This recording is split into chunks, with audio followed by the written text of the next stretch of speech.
Assalamualaikum warahmatullahi wabarakatuh. Perkenalkan, nama saya Sri Nadiawati dengan NIM 26213 dari Prodi Bimbingan dan Konseling Fakultas Tarbiyah dan Ilmu Keguruan. Baiklah, di sini saya akan menjawab soal UAS Bahasa Indonesia saya yang disusun oleh dosen pengampu Ibu Dr. Deswalantri. Saya mengucapkan terima kasih sebelumnya kepada kakak-kakak, abang-abang, dan teman-teman yang telah mensubscribe dan juga like dan juga memberikan komentar pada channel YouTube saya. Berikut saya akan memaparkan soal UAS Bahasa Indonesia saya.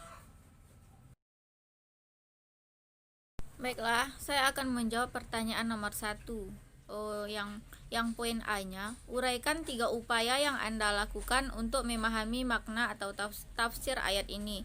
Yang pertama yaitu memahami maksud ayat tersebut agar kita tahu apa maksud yang dijelaskan dalam ayat tersebut. Yang kedua yaitu menganalisis makna satu per kalimat dari tafsir ayat tersebut. Dan yang terakhir yaitu mencatat pemahaman yang diperoleh dari tafsir ayat tersebut agar kita tahu apa yang dijelaskan dan yang dikatakan oleh Yusuf dalam doanya tersebut.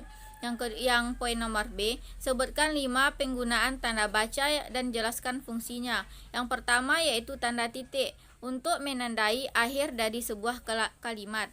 Yang kedua yaitu tanda kurung untuk mengapit keterangan atau penjelasan yang bukan bagian utama kalimat. Yang ketiga yaitu tanda petik untuk mengapit petikan langsung yang berasal dari pembicaraan atau bahan tertentu lainnya. Yang keempat yaitu tanda seru untuk ungkapan atau pernyataan yang berupa seruan atau perintah. Dan yang kelima yaitu tanda koma sebagai pengganti kata penghubung untuk memisahkan kalimat yang setara. Yang poin nomor yang C yaitu jelaskan semua penggunaan kata maha dalam ayat itu dan jelaskan fungsinya. Menurut saya kata maha itu menunjukkan sifat dari sang pencipta. Hanya sang Kholik yang punya gelar itu. Dalam ayat tersebut terdapat 3 kata maha. Yang pertama yaitu maha lembut, yang artinya tidak ada kelembutan dari selain Dia. Yang kedua yaitu maha mengetahui. Maha mengetahui ini merupakan tidak ada yang lebih mengetahui daripada dirinya. Yang ketiga yaitu maha bijaksana. Maksudnya tidak ada yang lebih bijaksana daripada dirinya. Setelah saya akan menjawab pertanyaan nomor 2 yang di sini saya dituntut untuk membaca artikel yang berjudul Berikan Pakaian Hangat untuk Saudara di Bumi Syam. Yang soal nomor 2A, apa yang Anda rasakan setelah membaca teks tersebut dan jawablah dengan jujur, dan juga bagaimana wujud kepedulian terhadap muslim di bumi Syam. Menurut saya merasa sedih karena mereka tinggal di tenda-tenda pengungsian dan mereka juga merasakan pengepungan dan juga blokade Zionis yang memaksa mereka untuk hidup dalam kemiskinan. Wujud kepedulian terhadap muslim di bumi yang dapat saya lakukan yang pertama yaitu memberikan bantuan pakaian kepada saudara-saudara kita tersebut agar mereka tidak merasakan dinginnya hidup di bumi Syam. Yang kedua yaitu memberikan bantuan seperti membangun sebuah rumah agar mereka tidak tinggal di pengungsian atau tenda-tenda. Yang ketiga yaitu memberikan bantuan makanan bagi saudara-saudara kita yang hidup di dunia Syam. Yang keempat yaitu memberikan donasi seperti memberikan bantuan uang. Yang soal nomor 2, berikan 15 diksi yang terdapat pada artikel Berikan Pakaian Hangat untuk Saudara di Bumi Syam. Yang pertama yaitu saudara. Saudara ini merupakan orang yang segolongan dengan kita. Yang kedua yaitu dihuni. Dihuni merupakan ditempati. Yang ketiga yaitu kesulitan. Kesulitan merupakan keadaan yang susah. Yang keempat yaitu pakaian. Pakaian tersebut merupakan hangat jaket atau selimut. Yang kelima yaitu di bumi. Di bumi ini merupakan tanah atau tempat manusia hidup. Yang keenam yaitu bantuan. Bantuan ini merupakan pertolongan. Dan yang ketujuh yaitu musim. Musim ini merupakan keadaan iklim. Yang ketujuh yang ke-8 yaitu blokade atau pengepungan. Blokade merupakan pengepungan. Dan yang ke-8 yaitu bantuan. Bantuan merupakan pertolongan. Yang ke-9 yaitu Zionis. Zionis ini merupakan kaum Yahudi. Yang ke-10 yaitu krisis.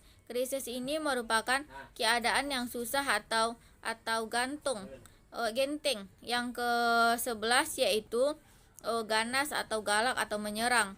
Yang ke-12 yaitu penghangat. Penghangat ini merupakan alat untuk menghangatkan. Contohnya itu seperti jaket atau kayu-kayu bakar. Yang ke-13 yaitu terkatung-katung. Terkatung-katung ini merupakan belum ada kepastian. Yang keempat yaitu meregang. Meregang ini merupakan sengsara hidupnya.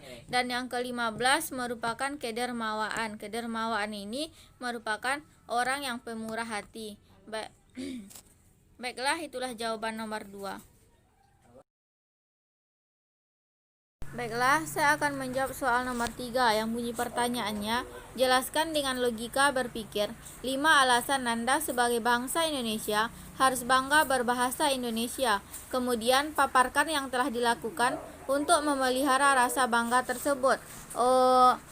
Alasannya yang pertama yaitu karena bahasa Indonesia tidak hanya dipelajari oleh bangsa Indonesia, tetapi juga banyak yang mempelajarinya dari bangsa lain, seperti Australia.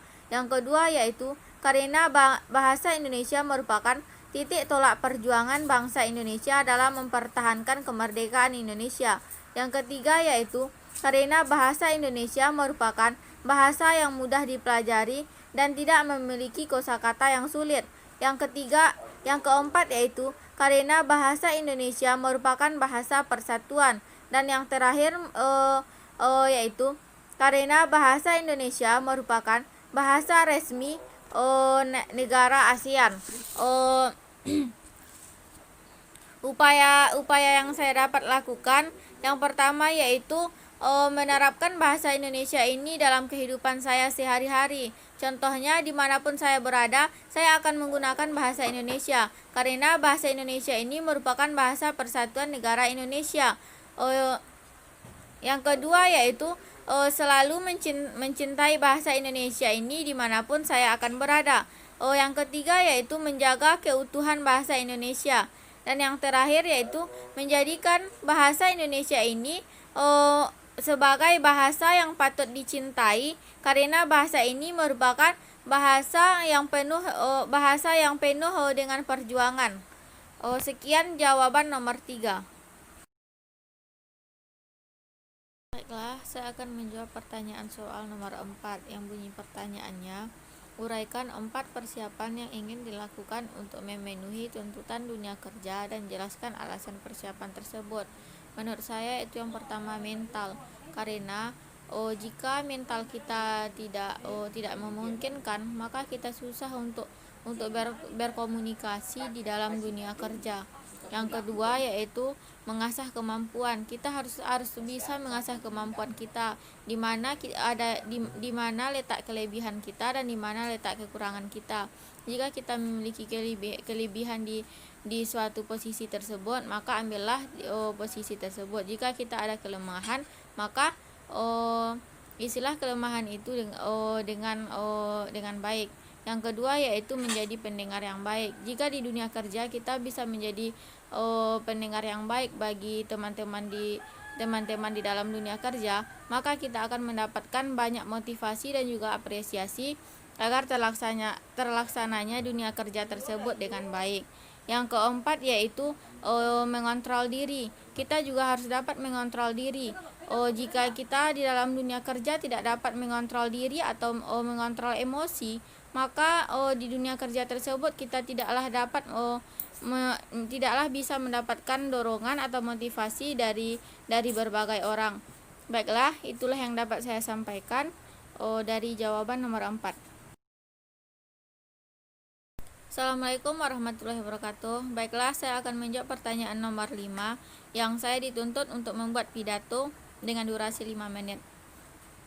Bismillahirrahmanirrahim. Assalamualaikum warahmatullahi wabarakatuh. Alhamdulillahirabbil alamin. Assalatu wassalamu ala asrofil anbiya'i wal mursalin wa ala alihi wa sahbihi rasulillahi ajmain, amma ba'du. Pertama dan terutama sekali, marilah kita panjatkan kepada kehadiran Allah Subhanahu wa taala yang telah memberikan kita beribu-ribu nikmat, di antaranya nikmat kesehatan dan juga nikmat kesempatan sehingga kita dapat rasakan sampai saat sekarang ini. Yang saya hormati Ibu dosen pengampu saya, Ibu Deswalantri, dan yang saya sayangi kakak-kakak, abang-abang, dan juga teman-teman yang sedang menonton channel YouTube saya pada saat ini. Baiklah, mukodimah tidak akan saya perpanjang lagi. Adapun judul pidato saya pada saat ini ialah perjuangan kedua orang tua. Orang tua merupakan orang yang sangat berperan dalam kehidupan seorang anak. Tanpa adanya orang tua, anak tersebut tidak akan bisa menjadi apa-apa. Contohnya perjuangan seorang ibu. Ibu merupakan orang yang mengandung kita, orang yang melahirkan kita, dan juga orang yang telah membesarkan kita. Dan ayah juga merupakan orang yang berperan penting dalam kehidupan anak, karena ayah merupakan seorang imam dalam sebuah keluarga. Ayah merupakan orang yang mencari nafkah untuk dapat membesarkan anak-anaknya.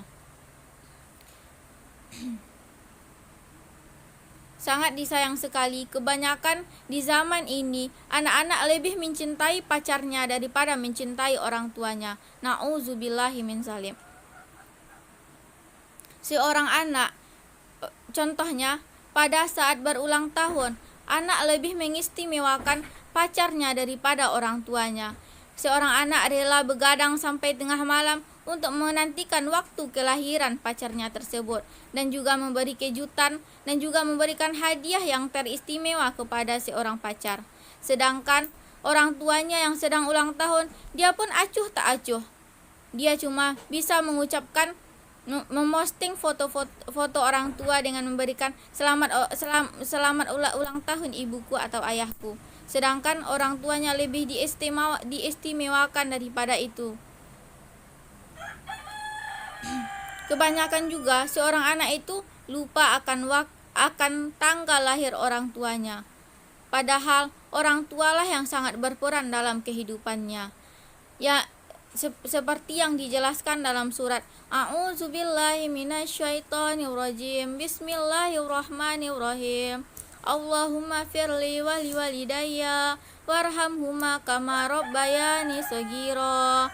Artinya, ya Allah, ampunilah aku dan kedua orang tuaku, baik ibu dan bapakku, kasihanilah keduanya seperti mereka menyayangiku di waktu kecil.